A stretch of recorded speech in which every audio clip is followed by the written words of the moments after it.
Hello दोस्तों, मेरी कहानी वाले चैनल पे आप सबका स्वागत है। तो दोस्तों, हमारी आज की कहानी है दोनों भाभियों ने मिलकर छुड़वाई अपनी ननद की पढ़ाई। फिर छोटी भाभी ने इन दोनों को ऐसा सबक सिखाया। कहते हैं इस दुनिया में सब आपसे स्वार्थ के लिए प्यार करते हैं। सिर्फ आपके माता पिता ही हैं जो आपसे निस्वार्थ प्यार करते हैं, और माता पिता के बाद ऐसा कोई नहीं जो आपसे बिना मतलब के प्यार कर सके। शायद ये बात डिम्पल को जल्दी ही समझ आने वाली थी। डिम्पल की माँ शीला जी बहुत ज्यादा बीमार रहती थी और अब शायद उनके बचने के भी कोई आसार नजर नहीं आ रहा था। एक दिन शीला जी अपने बेटे नरेश से कहती हैं, नरेश, मुझे नहीं लगता कि अब मैं ज्यादा वक्त निकाल पाऊंगी। वर्ष तुम्हारे पिताजी चल बसे, लगता है अब मेरी बारी है। माँ, ऐसी बातें क्यों कर रही हो? कुछ नहीं होगा आपको, हम सब है ना। बेटा, मुझे तुम तीनों से बस एक ही बात कहनी है। डिम्पल तुम तीनों की इकलौती बहन है, तो उसका अच्छे से ध्यान रखना। मैं और तुम्हारे पिताजी ने उसकी पढ़ाई और शादी के लिए बहुत कुछ जमा करके रखा है। तुम लोगों का उसका बोझ नहीं उठाना पड़ेगा। मैं बस इतना चाहती हूँ कि उसे अच्छे से पढ़ने देना, फिर उसकी अच्छे घर में शादी करवा देना, उसे खूब पढ़ाना, क्योंकि तुम्हारे पिताजी का भी यही सपना था। माँ, तुम बिल्कुल चिंता मत करो, हम डिम्पल का बहुत अच्छे से ख्याल रखेंगे। इसके बाद शीला जी अपनी दोनों बहुओं से कहती हैं, श्वेता बहू, नताशा बहू, यहाँ आओ तुम मेरे पास। जी माँ जी, बोलिए। बेटा, मैं डिम्पल की जिम्मेदारी तुम दोनों पर सौंप रही हूँ। आप डिम्पल की बिल्कुल भी चिंता मत करिए माँ जी, वह हमारी छोटी बहन जैसी है। हाँ माँ जी, हम डिम्पल का अच्छे से ध्यान रखेंगे। शीला जी फिर अपनी बेटी डिम्पल से कहती हैं, डिम्पल बेटा, अब यह दोनों भाभियाँ ही तुम्हारी माँ है, इनकी सारी बातें मानना और इन्हें तंग मत करना, समझी? माँ, आप ऐसी बातें मत कीजिए, प्लीज हमें छोड़कर मत जाओ। इतना कहते ही डिम्पल जोर जोर से रोने लगती है। बेटा, एक दिन तो सबको जाना ही होता है। शीला जी के आखिरी शब्द बस यही थे। डिम्पल के लिए पहले अपने पिताजी को खोना, फिर अपनी माँ को खोना किसी सदमे से कम नहीं था। कुछ समय तो डिम्पल को इन सब से उबरने में लग गया। आज 1 महीने के बाद उसने सोचा कि वह फिर से कॉलेज जाना शुरू करेगी। सुबह सुबह ही डिम्पल ने अपनी बड़ी भाभी से कहा, बड़ी भाभी, मैं कॉलेज जा रही हूँ। यह सुनते ही श्वेता भाभी बोल पड़ी, कॉलेज जा रही हूँ, पर क्यों? फिर छोटी भाभी भी बोल पड़ी, हाँ क्यों, इसकी क्या जरूरत है? भाभी, मैं समझी नहीं कुछ, आप क्या कहना चाहती हैं? अब आगे पढ़कर करेगी भी क्या? घर में रहकर घर का खाना बनाना सीख, शादी के बाद चूल्हा चौका ही काम आता है, यह पढ़ाई नहीं। हाँ दीदी ठीक कह रही हैं, अब तू 19 की तो है, अभी कुछ सालों में तेरी शादी कर देंगे तेरे भाई। अभी यहाँ पर काम सीखेगी तभी तो अच्छे से कर पाएगी अपने ससुराल में जाकर। पर भाभी, मैं आगे पढ़ना चाहती हूँ और मेरा सपना है कि मैं बहुत पढूं और एक बहुत अच्छी नौकरी भी करूँ। नौकरी करूँ? अच्छा, तुम नौकरी करो ताकि लोगों को ये कहने को मिले कि माँ बाप के जाते ही बेटी से नौकरी करवा ली, भाई भाभीयों से उसका खर्चा नहीं उठाया गया। तभी बड़ी भाभी श्वेता भी बोल पड़ी, और नहीं तो क्या, हम सब अपनी नाक थोड़ी ना कटवाएंगे। और माँ जी ने कहा था ना कि अब हम दोनों तुम्हारी माँ हैं, तो उन्होंने ही फैसला लिया है कि तेरी पढ़ाई आज से बंद, समझी तू? चल आज से ही लग जा रसोई में, धीरे धीरे हम तुझे सब सिखा देंगे। अभी वह दोनों भाभियां बोल ही रही होती हैं कि तभी वहां पर डिम्पल का छोटा भाई रमेश भी आ जाता है। बाइक को देखकर डिम्पल कहती है, भैया आप ही समझाओ ना भाभियों को, यह मुझे पढ़ने से रोक रही हैं, पर मैं आगे पढ़ना चाहती हूँ। रमेश कहता है, हाँ भाभी, आप डिम्पल को पढ़ने से क्यों रोक रही हैं? उसका मन है तो उसे पढ़ने दीजिए ना। यह सुनते ही श्वेता भाभी बोल पड़ी, रमेश तुम तो चुप ही रहो, तुमने क्या किया? पढ़ने के बहाने उस मीना से इश्क लड़ा लिया और कुछ ही दिनों में शादी करने वाला है उसे, और हमें बोल रहा है कि हम डिम्पल को पढ़ने के लिए भेजे।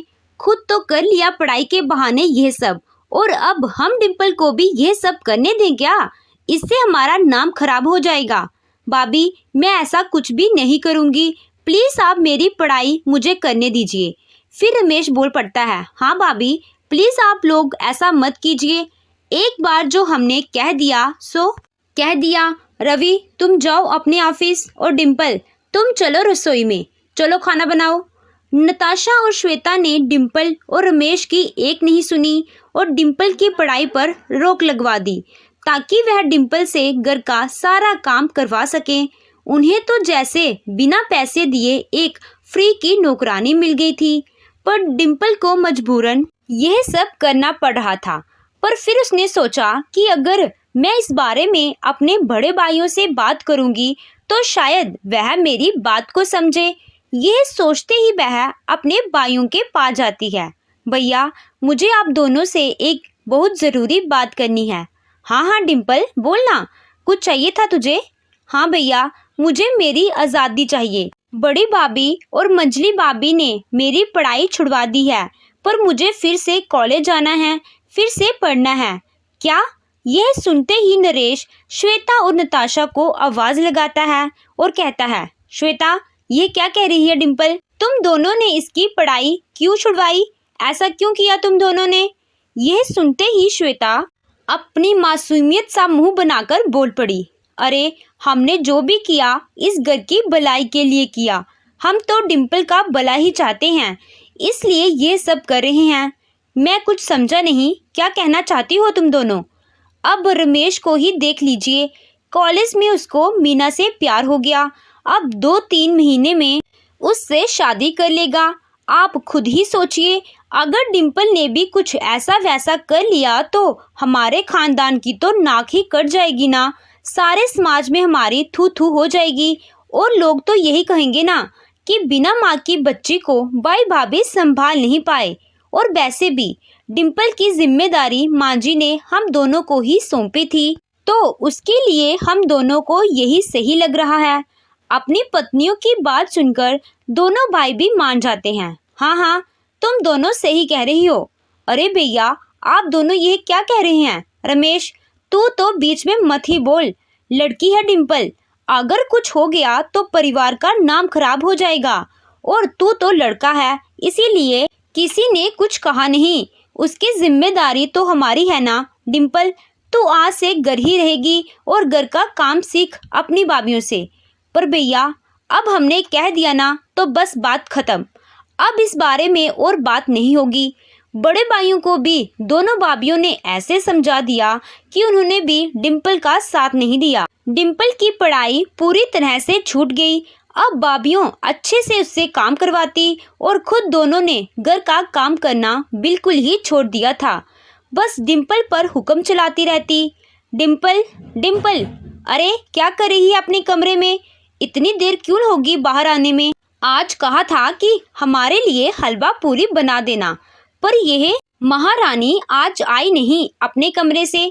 बस आई भाभी, इतने में डिम्पल उनके पास आ जाती है कि ये क्या हुआ भाभी?